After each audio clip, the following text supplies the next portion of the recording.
3 Jun 2026, 6 jam 30 minit pagi.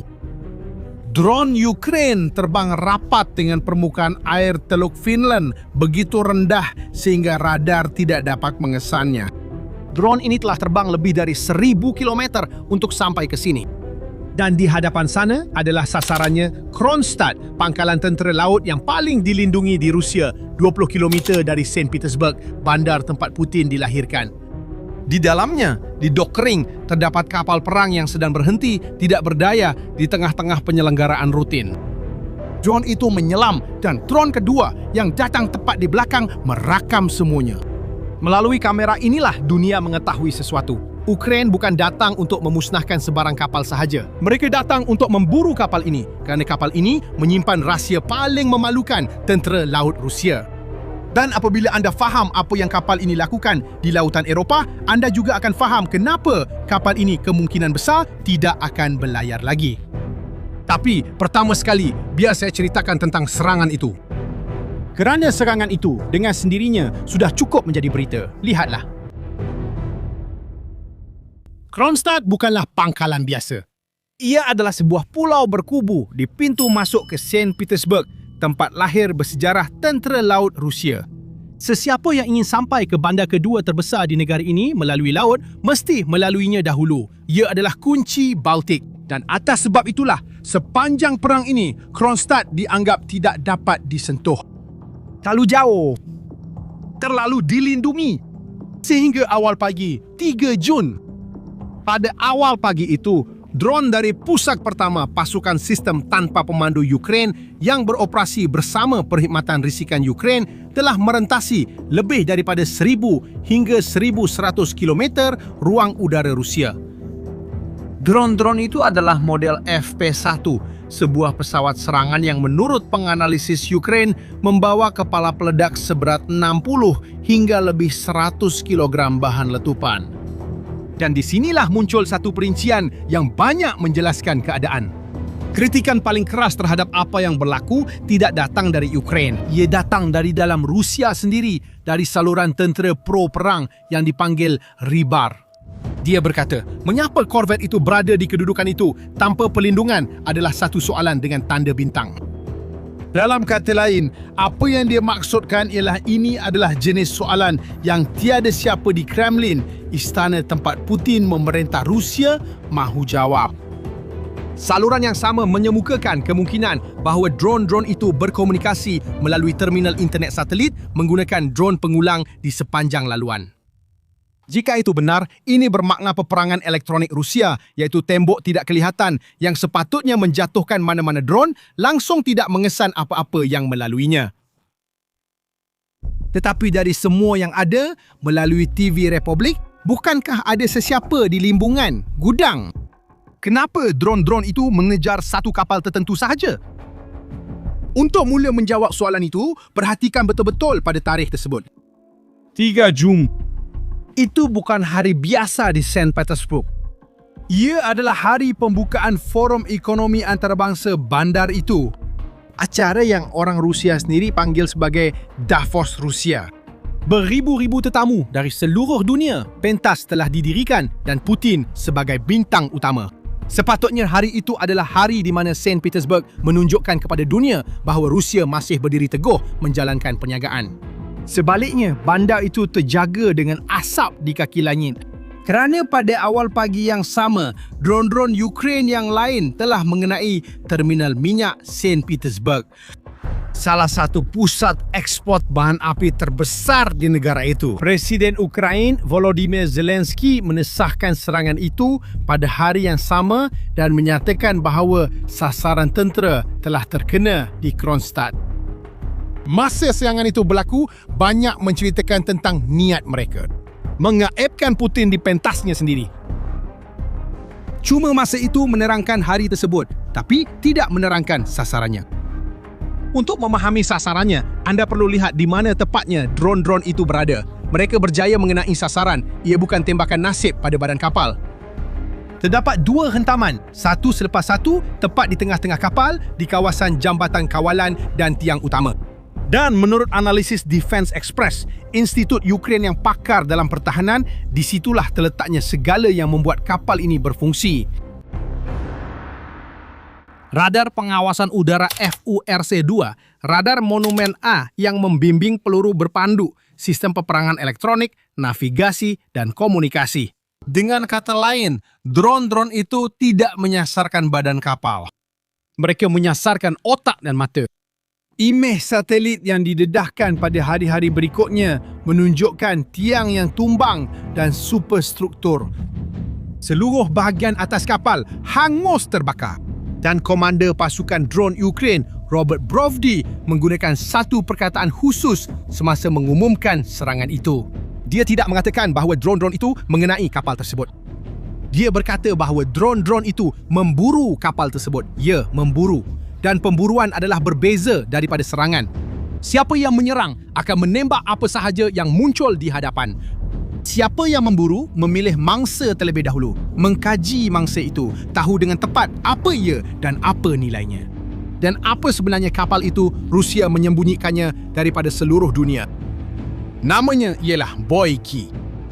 Sebuah korvet yang dilancarkan pada tahun 2012 berkhidmat dalam armada Baltik sejak 2013. Di atas kertas, kapal perang biasa. Meriam 100 mm. Peluru berpandu anti kapal, pertahanan anti pesawat. Tetapi Boyki mempunyai kehidupan kedua. Pada bulan Jun tahun lepas, penganalisis maritim menyedari sesuatu yang pelik pada sistem penjejakan di Selat Inggeris. Setiap kapal di dunia menghantar isyarat pengenalan. Ia seperti nombor plat kereta, cuma di laut. Dan ada objek di situ yang menghantar identiti palsu. Kadang-kadang ia muncul sebagai satu benda, kadang-kadang sebagai benda lain. BBC telah memadankan imej satelit dengan data ini dan membongkar penyamarannya. Ia adalah Boyki, kapal perang Rusia yang syarat dengan peluru berpandu. Berlayar di perairan NATO, berpura-pura menjadi sesuatu yang lain. Dia telah berlepas dari Guinea di Afrika dengan transponder. Peranti yang mengeluarkan isyarat pengenalan itu dimatikan. Dan ia sedang mengiringi dua kapal tangki minyak, Sierra dan Naxos. Kedua-duanya telah disekat oleh Barat. Kedua-duanya adalah sebahagian daripada apa yang dipanggil armada hantu. Rangkaian kapal-kapal lama dengan bendera yang sering ditukar dan pemilik yang disembunyikan di sebalik syarikat-syarikat cangkerang. Yang digunakan oleh Rusia untuk mengelak sekatan dan terus menjual minyak mereka. Yang membiayai perang ini. Ini adalah kali pertama dalam sejarah yang didokumentkan kapal perang Rusia mengiringi kapal tangki minyak yang disekat melalui Selat Inggeris. Dan ia tidak berhenti di situ. Menurut media penyiasatan The Insider, Boyki kemudian mengiringi kapal-kapal yang membawa keluar peralatan tentera Rusia dari pangkalan Tartus di Syria. Dan pada Januari tahun ini, dia sekali lagi dikesan di Selat Inggeris, mengiringi lagi kapal tangki minyak yang dipantau rapi oleh kapal tentera laut British. Pesanan dari Kremlin dengan pengiringan ini adalah jelas. Jika anda mendekati kapal tangki minyak saya, anda perlu berdepan dengan kapal perang dahulu. Ia berhasil. Selama lebih setahun, hantu besi ini melintasi pintu masuk ke Eropah dan tiada siapa yang berani mendekatinya. Jadi inilah yang diburu oleh Ukraine di Kronstadt. Bukan korvet biasa. Penyawal peribadi kepada operasi yang menyokong tabung perang Putin. Dan kalau kupasan seperti ini, yang portal berita tak kaitkan, memang itulah yang anda cari. Langgan saluran ini kerana inilah kerja yang kami lakukan di sini. Sekarang anda mungkin sedang berfikir, Baiklah, tapi Rusia tarik kapal itu, tukar elektroniknya, baiki dan dalam 1 atau 2 tahun, hantu itu kembali menghantui. Betul? salah. Dan yang membuktikannya adalah Rusia sendiri. 17 Disember 2021. Galangan kapal Severnaya Verv di Saint Petersburg. Sebuah korvet bernama Provorny, saudara projek kepada Boyki, terbakar semasa pembinaannya.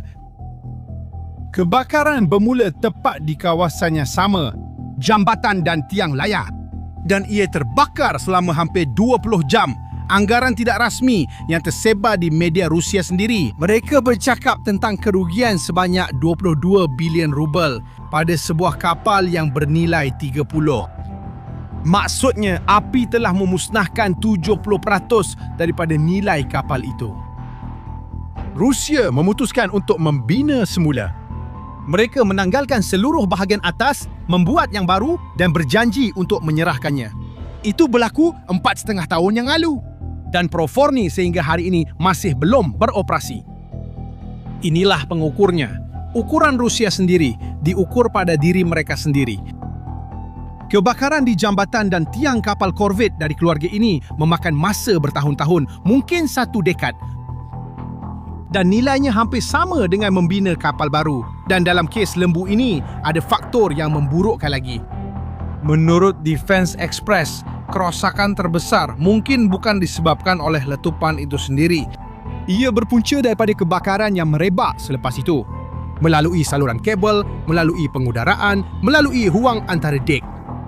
Dan analisis pertahanan menunjukkan musuh senyap kedua yang terus berfungsi selepas api dipadamkan. Air. Beratus tan air yang dicurahkan oleh bomba ke atas kapal mengalir melalui kabel-kabel. Ia masuk ke dalam ruang elektronik. Dan kakisan serta litar pintas mula muncul dalam bulan-bulan berikutnya. Oleh itu, penilaian yang beredar di kalangan penganalisis adalah tegas. Memulihkan Boyki mungkin tidak berbaloi sama sekali. Ia akan menelan kos hampir sama dengan harga kapal baru untuk menghidupkan semula kapal lama. Dan di sinilah soalan yang Kremlin benci timbul. Kenapa salah satu angkatan laut terbesar di dunia tidak boleh sahaja membina yang lain? Baiklah, masalahnya bukan Boyki, masalahnya adalah kilang itu.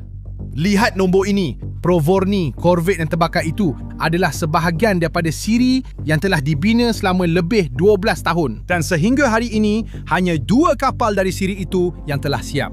12 tahun, 2 kapal. Inilah kadar sebenar limbungan kapal Rusia hari ini.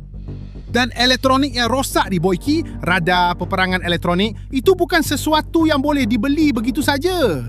Ia adalah sistem tentera laut khusus yang bergantung kepada rantaian industri ketenteraan yang sedang ditekan oleh puluhan ribu sekatan. Setiap komponen yang tiada akan menambah lagi setahun dalam barisan menunggu. Boyki bukanlah satu nasib malang yang terpencil.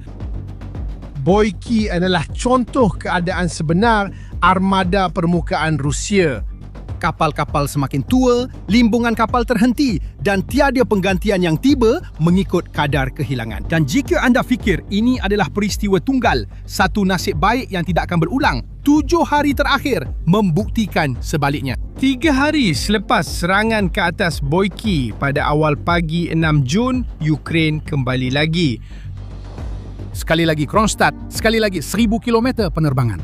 Kali ini, menurut Zelensky sendiri, sasaran adalah gudang senjata tentera laut Rusia di kawasan St. Petersburg. Pihak berkuasa tempatan telah memindahkan penduduk dari kawasan berhampiran sebuah kemudahan tentera yang sedang terbakar.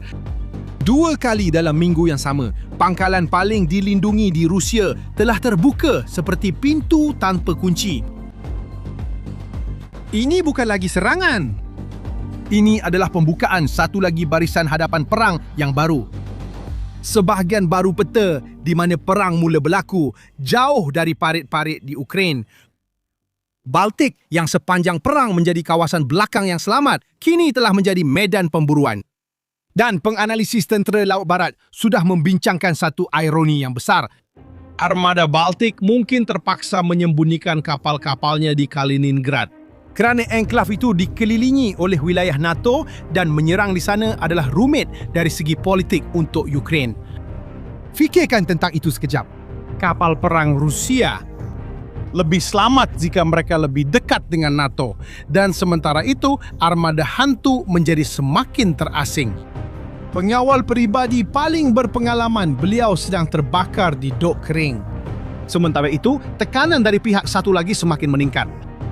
Kerajaan British telah mengesahkan bahawa mereka bersedia untuk menaiki kapal-kapal yang disyaki menjadi sebahagian daripada armada hantu. Setiap kapal tangki yang membawa minyak Rusia yang memasuki Selat Inggris kini berlayar dengan mengetahui bahawa pengiring yang dahulunya menakutkan sebarang cubaan mendekati sudah tidak wujud lagi. Akhirnya, kisah Boyki lebih besar daripada kapal itu sendiri. Ia berkaitan dengan apa yang berlaku kepada segala yang beroperasi dalam kegelapan. Penyamaran itu berjaya selama setahun.